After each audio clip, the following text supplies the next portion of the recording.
hot mic. All right, checking audio. What time is it?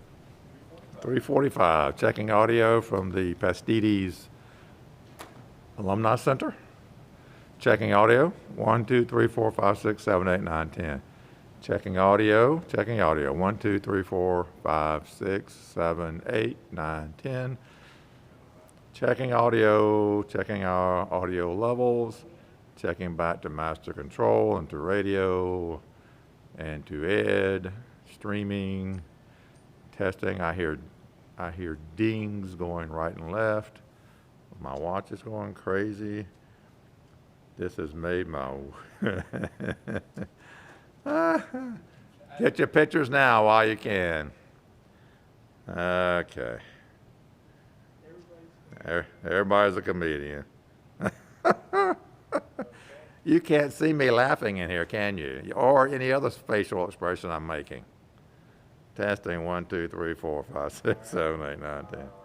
Everybody happy? I am sticking my tongue out to you, Miss Crouch. You can't hear me back there. We're still testing audio. Everyone seems to be okay. I'm waiting on Ben to give me the word. Ed, making sure Ed has audio. Testing audio now. 1, 2, 3, 4. 1, 2, 1, 2, 1, 2. Feed's good. Everybody's good. Yes is good.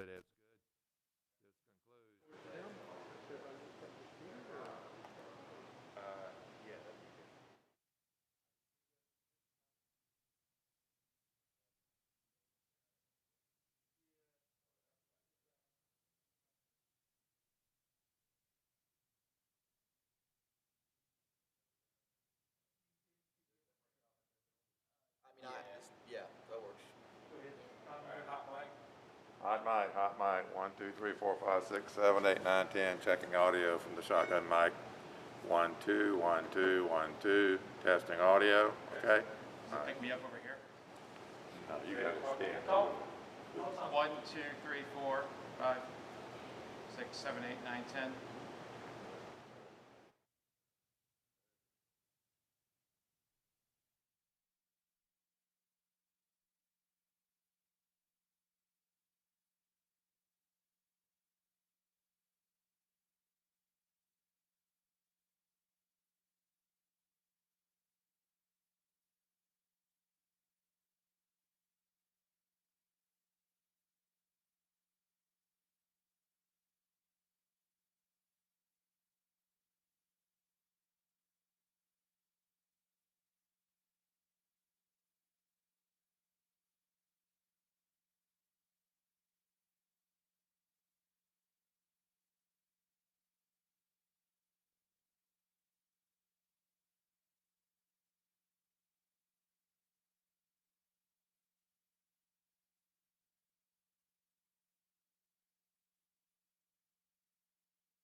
Well, y'all, thank you for coming again.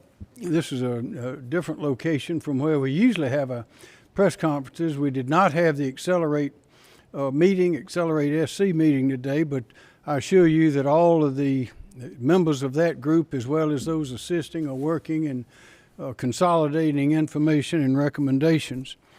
Today we have some announcements to make, and that is effective Monday, May the 4th, I'm removing the home or work order as a mandatory order, removing that order, and that means it will then be, as of May the 1st, will be voluntary.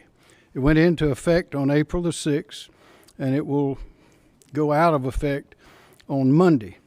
Also, I am removing the order to allow for outside dining on site at restaurants in those places, in addition to the takeout and delivery service that we had allowed in the original order that restricted them back in April. What they will do is follow the guidelines that have been issued by the South Carolina Restaurant and Lodging Association. They have a lot of guidelines on the number of seats, the distances between the seats, where the menus go, all those sorts of things to provide, and signs alerting the customers as to the precautions that are being taken and the efforts at cleanliness and hygiene that are being implemented in those restaurants or in those facilities surrounding the restaurants. And we are confident that our people will be able to implement those guidelines and have good service outside of those restaurants. Also, I'm removing the restrictions that we'd imposed on short-term rentals from the hot spots. Notably, they were listed by the CDC, the Centers for Disease Control. You remember there was a domestic travel advisory that was issued for people in New Jersey, New York, Connecticut, and the city of New Orleans because they were hot spots. You remember the very high rates of infection as well as deaths in those places.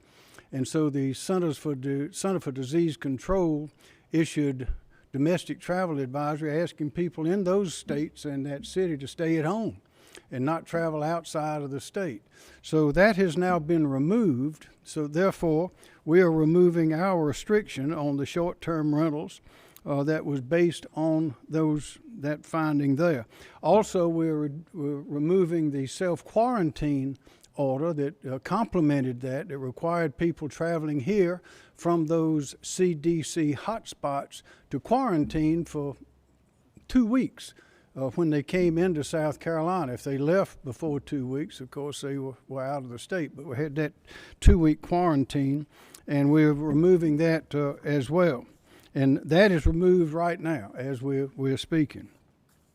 Also, I have issued a proclamation, State of South Carolina Governor's proclamation, calling for a statewide day of prayer this Sunday, May the 3rd. I think, and I know others agree as well, that it's time that we pause. We thank God for where we are, for our lives in South Carolina.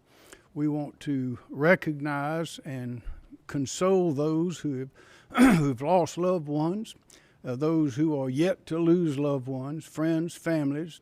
We want to thank the families of all those who've stood tall also with our first responders, the healthcare people, the doctors, the nurses, the assistants, and all of those, the deputies, the sheriffs, the firemen, and all involved who have worked to keep us safe under very stringent conditions in our state. And also we want to pray for our future, which we know is very, very bright. We have been blessed in South Carolina, and we need to, every now and then, it's very important that we as a state stop together and realize it. So we're calling on that day of prayer in South Carolina on May the 3rd. We will be having future decisions to make about dine-in restaurants, dine-in service, about the close contact professions in the work, the services, the barbers, hairstylists, spectator sports, things of those nature. theaters, concerts, all of those will come in due course, and it will depend on a number of things, including, of course, the limitations imposed and the guidance by the United States Constitution, but also the compliance and the behavior of the people of South Carolina. I am very proud of the way that our people have responded to this emergency, to this contagion. Our state has done very well. It has been recognized by the president, the vice president, and other states as well. And we can depend on the common sense and the integrity and the family nature of the people of South Carolina to do what we think is necessary. So we will be making those decisions as soon as we can, as quickly as we can, as we accelerate get our economy accelerating where we all want to be and where we were before this contagion got here. As you remember, we had the lowest unemployment rate in the United States. Business was booming, and it will boom again. We have had enormous leadership and cooperation by people all over the state, and we appreciate it very much. So the next decisions, we hope to make them soon, but we'll be watching very closely the data, the compliance, the information we receive, and the successes as they are noted coming next week from these actions and others that we have taken before. With that, Dr. Bell. Thank you, Governor. Good afternoon. We're reporting 160 new cases of COVID-19 as of today, which brings the total number of people confirmed in South Carolina to 6,258. Unfortunately, today we're also reporting 12 additional COVID-19 related deaths, and this brings the total number of people who have died and have also had a COVID-19 infection to 256. As you know, we have asked South Carolinians to make great sacrifices through social distancing, closures, and other methods to reduce the spread of COVID-19, and the steps we are taking collectively have been working. We're continuing to provide the most current data about COVID-19 in our state, and we'll consult daily with our state partners to offer guidance based on that data, as well as federal recommendations with the Centers for Disease Control and Prevention. And our data indicate that South Carolina's COVID-19 curve appears to be beginning to level. However, the number of positive cases, while it's plateauing, we're going to continue to monitor that. We don't know what the upper level of the curve is, and we do know that many who are infected are not yet being tested. And I know that many are waiting for a time that we can fully loosen all restrictions, and so am I. And there's really no set time that I can give or a date that is a magic number at which time we can give that full loosening of restrictions. Public health data and other factors will help drive these decisions that are very difficult. And in public health, we will continue to monitor to help follow a measured approach towards relaxing these restrictions. And it's critical that everyone continues to follow the recommendations and the guidance to protect ourselves and to prevent spread in the community. And it's also critical that we intensify our efforts to decrease ongoing transmission, and to do that we're focusing on two key areas. That is enhancing testing in the community as a whole and in areas of increased risk for ongoing transmission in group settings, and that we're also going to enhance our efforts to conduct contact tracing for contacts to illness. DHEC and its partners across the state are working on a plan to enhance testing, and particularly in areas where people are underserved or have a lack of access to care. This means that we'll need to increase our contact tracing, and contact tracing involves identifying all of the positive cases, interviewing those cases, and finding out who they have had close direct contact with, so that we can then notify those individuals of the measures that they need to take to monitor for illness and to prevent additional spread from individuals who have been contacts of known cases. This extensive contact tracing process helps cut short the transmission of disease in our communities. And as part of our COVID-19 response, we have actually surged our number of contact tracers from approximately 20 to over 200 who can help with that effort. An additional point is that the elderly and African Americans are being disproportionately impacted by COVID-19 complications. The reason that African Americans are disproportionately impacted is because they also suffer from a disproportionate effect of cardiovascular disease, chronic lung disease like asthma, diabetes, hypertension, and other issues. And so it is the health disparity that has chronically existed that puts African Americans at higher risk of also suffering complications from COVID-19 infections. And we therefore recognize that there's a critical need to address these inequities. And to reach communities at higher risk, we are collaborating with our state and local partners, including local churches, housing authorities, the State Office of Minority Affairs, and the Office of Aging, as well as healthcare providers who currently serve these communities. And while we've been working to enhance our outreach efforts, we need to do more. And we are exploring new ways to reach these high-risk groups, including those partnerships that I've just mentioned, and also working to create more medical homes to provide services so that those chronic conditions can be better controlled with access to care. In addition to testing, the steps to stop the spread of disease and to flatten the curve are those that we always mention, and that is to practice all the protective measures in the community, to wear masks when you're in public, to social distance, to avoid large groups, to limit public activities unless necessary as much as possible, to observe good hygiene, and those are all measures that we will continue to reinforce to reduce the risk of exposure and ongoing infections in the state. So thank you. Thank you, ma'am. Does anyone have any questions? Yes, sir, back there. Yes, ma'am. I wanted to ask the restaurant reopenings, at least the outdoor portion, is Yes, that ma'am. also on May 4th? Yes, ma'am. I want to just get clarification on Yeah, that. that's on Is that- Monday. Okay. Monday.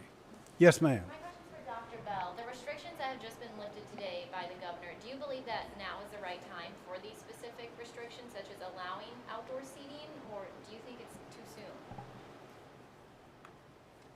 Well, our role in public health is to monitor for disease activity. It's to make sure that we have surveillance systems so that we can detect cases when they occur, and that when those cases are identified, that we can take measures to prevent the spread of disease.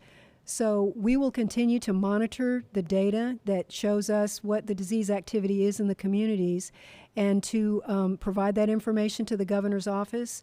But our primary role is to make sure that we have the best possible disease prevention measures in place so that we can identify cases, that we can conduct the contact tracing that I mentioned so that we can do all that we can to identify those who have been exposed and prevent additional spread, and that we also have in place measures to enhance our disease surveillance so that we can detect any hotspots, any potential clusters of cases, and that puts us in the best position to be able to respond to disease activity, and that's our public health role. Dr. Bell, how long will it take for us to see the effect of reopening restaurants or for outdoor dining?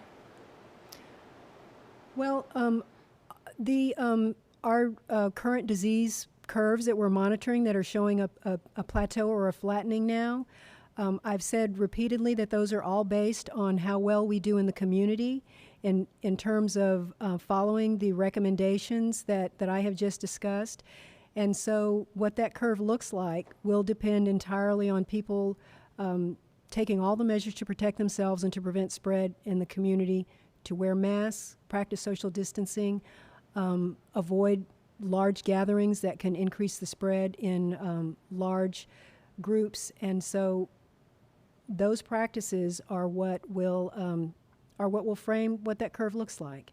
Also, is there going to be any kind of enforcement measure by the state, by DHEC, make sure restaurants are following 8 feet behind between tables, that there's no more than 8 people per group. Well, we are making sure that all the businesses, depending on whatever type of business it is or whatever service they're providing, is that we are giving them the best guidance to reduce the risk of exposures in those settings. So we're working closely with not directly with restaurant owners specifically, but with business owners and organizations that represent businesses to make sure that they have the guidance about the appropriate spacing of tables, that they have recommendations for how their staff can provide services most safely to protect the employees and their patrons. And so again, our role is to provide that guidance to make sure the businesses can have in place the best practices to prevent disease spread in the community. Dr. Bell, how possible is a surge of this virus if too many people come out at one time in different locations, even just walking down the sidewalk? Is it possible that we could be seeing a surge in just a matter of weeks if that was the case? Well, we know that this is transmitted from person to person. So when people come in close contact with each other, and if they're not observing the protective measures, there's obviously that there's a risk of ongoing spread. That's one factor, but the other factor is that we're making efforts to increase testing. And as we test more people more widely, we expect to find more cases because we know there's still disease transmission in the community. And we'll monitor those positive cases based on the total volume of tests that we're performing, and that will tell us more about actual disease activity and whether there's a real change. Question about the restaurant protocols. Have those been outlined and given to restaurants in terms of how they do this outdoor Yes, seating? ma'am. They're on the website of the South Carolina Restaurant and Lodging Association, and they're very, very thorough. And I'd also add that since this virus has appeared, we now know that there's some things that have changed. We now know the dimensions of the virus. We know how it spread. We didn't know exactly how that worked before. We know that. We know its persistence. We know much more about it now than we did back in early March when it first appeared in South Carolina. And another thing, having gone into this with the various changes and restrictions that were required, our people have learned how to do these things, and the reason for wearing a mask like you're wearing, the reason for keeping that distance, the reason for not touching things and touching your face and washing all of those things, keeping that distance. We've learned that, and we I think even the children understand it by now, although whether they'll do it or not, that is the children. But things we have become highly educated and informed on what we're dealing with, and that is one of the main things, and also the willingness to comply of the people in our state. Those are things that have allowed us to move back into where we want to be in our economy. Yes, ma'am, in the back. And Governor McMaster, what time will these orders go into effect on Monday? Is it midnight going into Monday? The one about lifting the restrictions on the travel coming into South Carolina are all have been lifted now. The others will be midnight Monday, midnight or 12:01 a.m. Monday. And Dr. Bell, Yes, sir. Not every restaurant's going to have outdoor space. That's right. Are you worried you're picking winners and losers with this order? No, sir. This was the advice of the Restaurant Association, very, very carefully and meticulously planned. There are a variety of provisions to address virtually every situation in there, and we are recommending that is what be followed by the restaurants and the people. Are they also going to have to abide by the 20% capacity? No, sir, not for outside dining. That's not there. But one thing that still applies under a state of emergency is that order that is that statute that was passed years ago, that if you have a group of people that are causing problems in any kind of state of emergency, that they can be dispersed, and if they don't do so, arrested. So that rule still applies across the board in the state. Yes, ma'am. Governor, a handful of state lawmakers have been pushing the people to limit your powers, your emergency powers, saying you're not moving fast enough to reopen the economy. Have you heard anything about this? Yes, ma'am, I've heard about it, and we have a lot of people who say we're going too fast, and others say we're going too slow, and I think we're doing it just right. It's impossible to please everybody, but I'm confident that the steps that we've taken with advice and insight of people and professionals that know what they're talking about and have seen everything at least one time before, except maybe not the details of this particular virus, are giving us good information, good data, good science, and a lot of good help. Governor, Yes, sir. Jamie? Reaching a decision on other types of businesses that I couldn't hear you. Other types of businesses that have wanted to reopen, gyms, hair salons.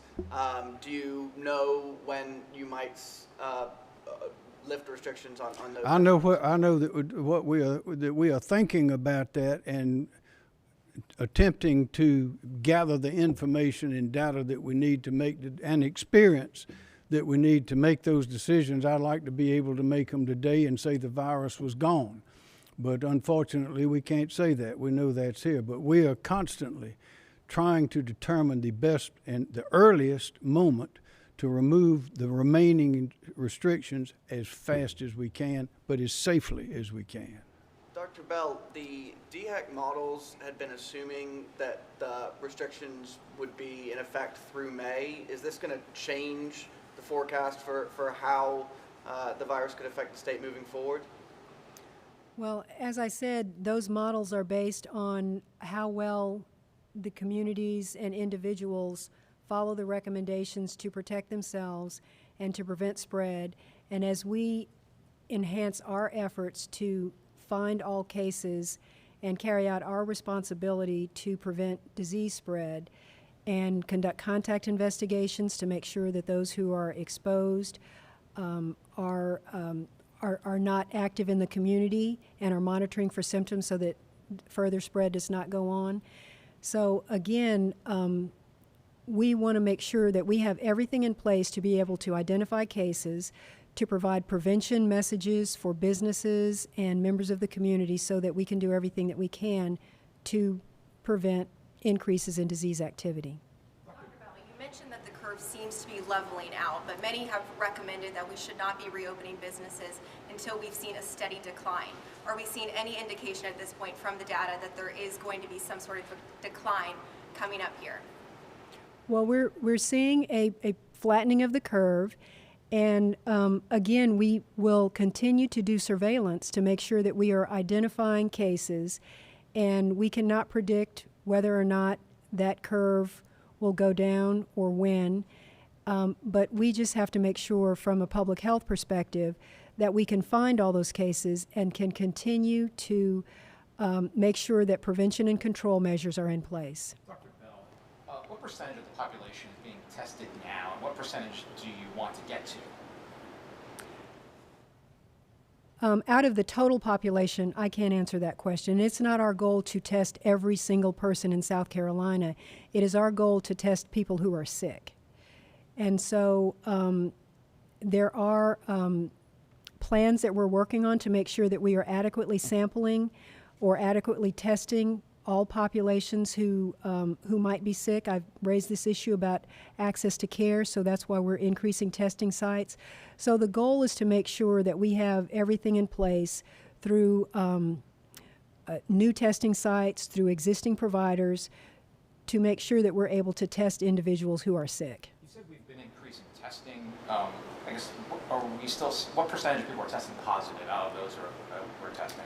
The percent who are testing positive has been around 10% of the total number of people that we've tested. And it's been holding at that point even with the increased amount of testing?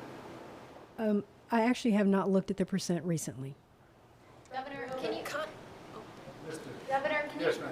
tell us about the data or information you use to confidently believe lifting these restrictions right now is safe to do for South Carolinians? Well, some of the data is that it has been described by Dr. Bell and other times by Dr. Toomey.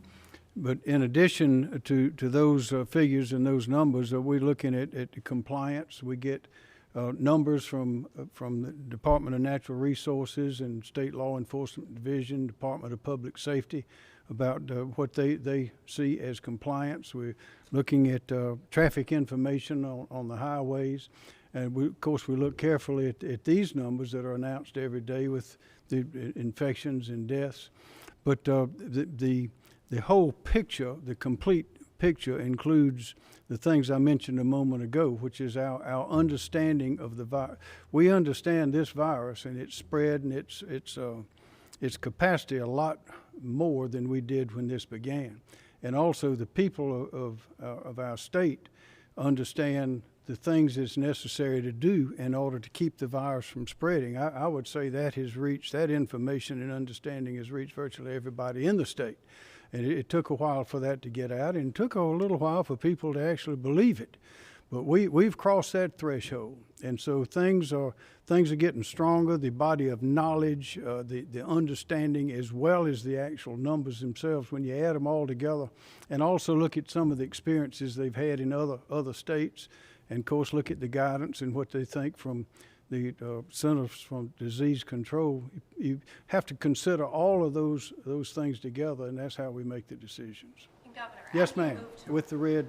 I had a quick question about the home and work order as well. That being lifted, we're getting questions from people who want to know what that means for them in terms of going to lakes and parks and things like that. Is Well, that basically everything, the recommendations, there were mandates there to go to work, go home, and go out for necessary things. We had all the businesses that were closed. We had a short list of businesses that were closed. People could go to those that were open. We asked them to go only when necessary. Don't take unnecessary trips. Try to stay at work and home as much as possible. That's still what we would advise people, because the contagion is still here. We know about it more now, but it is still very much here. And if you get close, a month ago, if you were very close to someone who had the contagion, you were likely to get it yourself, because it is an aggressive disease. Likewise, right now, if you are very close to someone who has the disease, you're likely to get it just as much as you would have been a month ago. But the understanding that we have now of it, and the measures that are now being taken, we had, I think when we started, Dr. Toomey, Dr. Bell, we had about 20-something people in DHEC that could go do the tracing, the contact tracing. When someone is tested and found to be positive with the disease, we had about 20 people to go out and try to find out whom their contacts were in order to check them out. Well, now we have over 200. That number's growing. That's not enough. We hope to get more. But things have changed, and we are very well educated on this disease, and our population is educated as well. Dr. Bill, how can people who are interested in being contact tracers, people who have been in the medical field before, how can they get in touch with DHEC on that? Or are you looking for people like that? We are. And we're looking at healthcare providers who can help with that, with students in training, medical students, undergraduate students. So I think I would suggest that there's a DHEC email address found on our website, and if people are interested in volunteering to help with contact investigations, off the top of my head, I would say submit that information to our DHEC email address, and someone will follow up. Governor. Yes, sir. Dr. Toomey? Just wanted to add one additional part to that, because we've had a lot of people reach out to us. We've been talking to school teachers, we've been talking to furloughed healthcare workers, but also pastors. The faith-based individuals are very interested in helping in many different ways. So I think we have not a surplus, but we have many people that are wanting to participate and help. And the other thing that is very beneficial is the Association of State and Territorial Health Officers. We were just talking about it a couple of days ago, and they distributed a online teaching guide for tracers.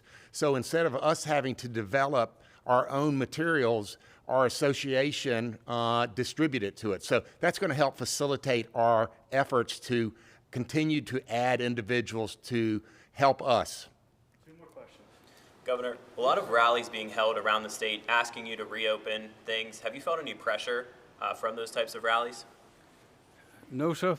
There's pressure is inherent in public office. What we rely on is the advice, the guidance, the information that we receive from the professionals, which we've done throughout, the experience of people in the arena, and the goodwill and determination of the 5 million wonderful people of South Carolina. And if cases go up, Yes, ma'am, in the back. As you move to reopen businesses, do you Ma'am? have a plan in place for if we start to see another surge or spike in the number of cases? And as well, as far as group gatherings, can there be more than 3 people in a group now? Of course. That is one of the most misunderstood statutes, probably in the law books in South Carolina. That statute is activated upon the declaration of a state of emergency. It can be for a hurricane, a tornado, a virus, or anything, a war, riots, anything else. And I was not there when the statute was passed many years ago, but they set the number as if 3 or more people are causing problems. And that could be for a crowd of 100, a crowd of 1,000, or a small group of 3. Yes, that is in effect now. Is in effect every time there's an emergency declaration, state of emergency declared. But it's not aimed at people, 3 people. It can be used if you have 3 that are threatening the health of others. But typically it's used for larger groups. Yes, Jamie? Did Yeah, Jamie? well, the 3 groups, but the, actually, I mean, that's basically the question I had, that's fine. I got it. Yes, ma'am. One last question. If Ma'am. cases do go up, do you anticipate issuing another work from home or stay-at-home We'll order? cross that bridge when we come to it, and we'll be very careful as we have been. We do not expect that to happen. If it does, I assure you we can ramp up quickly. We know how to do it. We've gone through it this far. The people, the lines of communication are set. We've had a lot of experience with this sort of thing, unlike some other states, because it seems like we have a hurricane just about every year. So it's the same network of people, but with more health authorities involved this time. So now that we've been through this, if it's necessary, we'll be able to ramp back up. We hope it's not necessary. Again, as Dr. Toomey and Dr. Bell and everyone else has said from this podium and the other, if we all follow those rules, follow the guidelines, watch that social distance, and do all the things that we've been told to do. And Mother's Day is coming up. Your mama told you to wash your hands and cover your nose and mouth if you cough. As long as we do those simple things and use common sense, we ought to be just fine, because we're taking very carefully calibrated and deliberate steps to protect the safety. And as Dr. Bell has said, health, that is your physical health and economic health, public health, are all the same thing. They're all part of the same package. Thank you, guys. Thank you.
lady.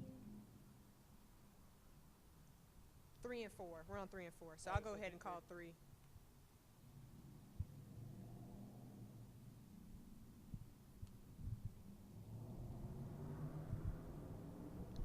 Do I look okay? Just making sure this, I don't look too crazy out here. Hopefully they don't lock us in. I said hopefully they don't lock us in. Nah. That door opening always. Yeah.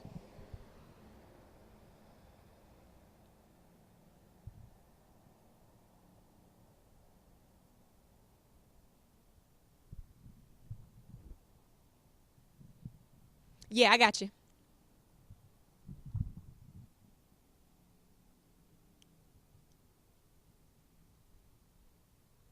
I'm gonna bought some new darn Headphones? You didn't like the ones that zipped up? It cracked out on me. Oh, okay. Gotta get some new ones. I like those though. I'll get them.